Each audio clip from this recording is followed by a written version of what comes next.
Today we will analyze the game between Lilylionmane, who finished second in TTQ6, and Miyaso Ladies Professional 2 Dan. We will learn how to create an effective attack, the importance of playing safely in advantageous positions, and how to simplify the position in the endgame. I will also have two find the next move problems for you. So first, who is our teacher? Shino Miyaso Ladies Pro 2 Dan. She was born in 1988 and became professional player in 2007. Her teacher is Michio Takahashi 9 Dan. Miyaso comes from Japan, Ibaraki Prefecture, Hoga City. It is not far away from Tokyo. Few interesting facts about Miyaso are: she changed her name after getting married. She was previously known to shogi fans as Kamakura. She entered one of the most selective and prestigious universities, the Waseda University. At the same year, she became Lady Professional, an impressive achievement. So, let's jump into it and let's find out how our fellow Harbour member Lily fought Miyaso in a Bishop handicap game. Bishop is one of the smallest handicaps and therefore it is very tricky. Approaching it as it was an even game is the right mindset. This is why until move 35 we have rather standard development for both sides, that is, castling before attacking, helmet castle for Lily, and a shape without a name that is typical for Bishop handicap for Miyaso.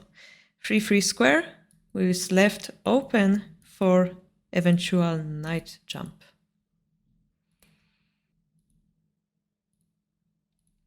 The middle game starts gently with a pawn exchange and turns into a serious fighting with edge attack on 1-5. With a small sacrifice, Lily establishes strong attack on 1 free square.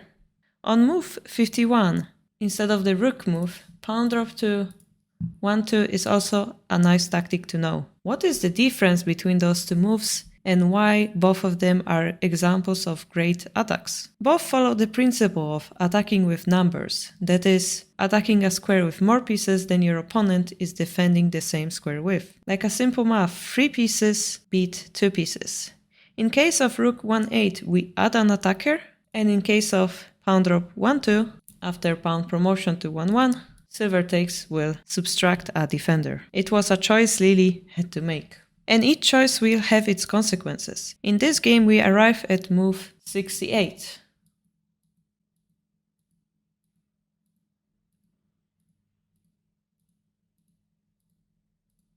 Many small tactics led us to this position, but let's judge the advantages. Lily's advantages are the promoted lance on 1-1. Lily's advantage is the fact that Miyaso has no pawns in hand, and a material advantage of the bishop handicap. For Miyaso, her advantages are: her right knight was developed, she successfully blocked Lily's rook and bishop, and it is her turn, therefore she controls the flow of the game. The result is that Lily still has more pieces and therefore she has more chances to win. Miyaso chooses to pressure the rook, but at move 73 it was better to block the bishop with pawn push as well. Because she played silver to 4-4, Lily played a strong move, pawn drop to 2-5, as a result unlocking her rook. And this is the position where I have a question for you. What would you play after seeing this move? Pause to think. Knowing that Lily has the advantage, we should consider this rule. With a small advantage, play fast.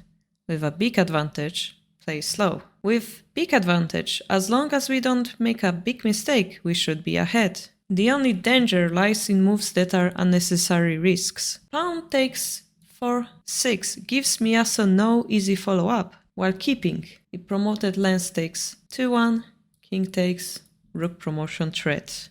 In this situation, notice that Miyaso has no pawns in hand to prevent it. We say that offense is the best defense, but in this case, defense leaves us with a steady attack, simply because our opponent has no good counterattack.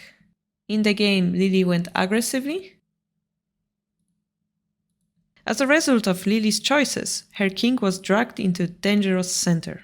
However, the game continued with Lily's huge advantage, the only problem being that Miyaso's king was hiding in the vast center. And after many moves, on move 101, Lily once more takes the risk. In this position, it would be safer to defend with pawn drop 5-7. For example, silver drop, king runs away, we promote, making the silver, make a tokin. Here the main point would be to go for an early escape. And as a result, by early escaping and de facto defending, we naturally create a counter-attacking move, and the bishop, as you can see, controlling big diagonal, gives us awesome attacking power. Instead, in the actual game, they played an offensive move again, which led us slowly toward the endgame, and we arrive at position 111. In this position, Lily still had huge advantage. But don't you agree that having two tokens around the king feels very uncomfortable? For example, if we had unlimited time, we perhaps would calculate that gold takes the token, silver takes, leads to a mate in 13 or in 15 moves for Lily, but that would require calculation and correct play. And the pressure of Byoyomi was enough for Lily to play the wrong move. She chased the king away toward the 4-5 square, and in this position she took the tokin and took the silver. Those moves together completely turned the game around. It went from winning to losing for Lily. Instead, what we should have gone for is something we call a simplification. There are two crucial moves we have to play here, and if you would like to find it, please pause the video.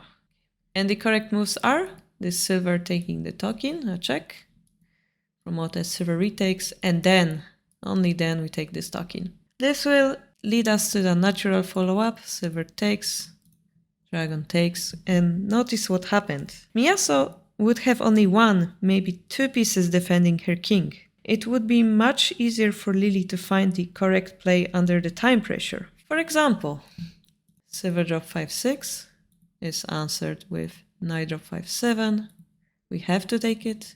And here we can take this crucial position, 3-6 square for silver drop, and this will actually lead to a very nice checkmate.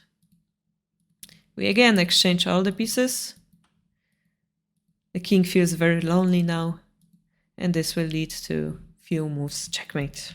So this simplification is very cool technique to know in endgame, especially useful if you're the winning side. Clearing the board usually means that you can have a clearer mind in deciding your next move. In the actual game, since Lily made this mistake, Miyaso was able to enter with her king into the safety of the promotion zone, launch a counterattack,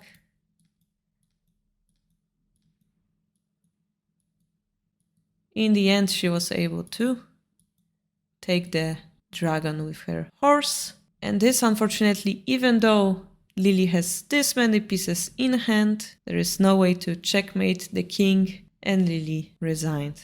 How did you enjoy the game? If you are interested in joining our tournaments, check our webpage, and I will see you in the next one. Bye bye.